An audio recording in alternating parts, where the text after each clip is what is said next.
Hi, it's Phil from Philips Dynalite, and in this quick video we are going to go through occupancy mapping. As you can see, I've got a page open on the floor plan in System Manager. In my layers, I can turn on the occupancy map. Now, what this is showing me is that we have occupancy in these red areas.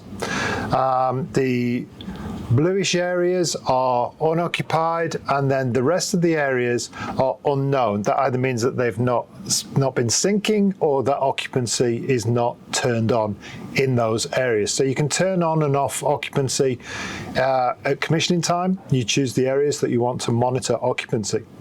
Now, for these colors, if I go into my System Manager config, you can see I've got occupancy map colors here, and that is my real-time occupancy. Now, for historical occupancy in my reports, I've got two reports.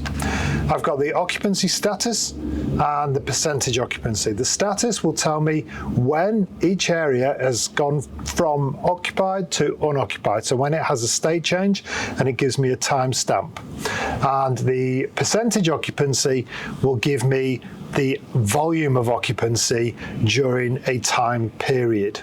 So what I've done, I've taken the percentage occupancy report. Remember that our reports you can export into Excel or PDF or Word.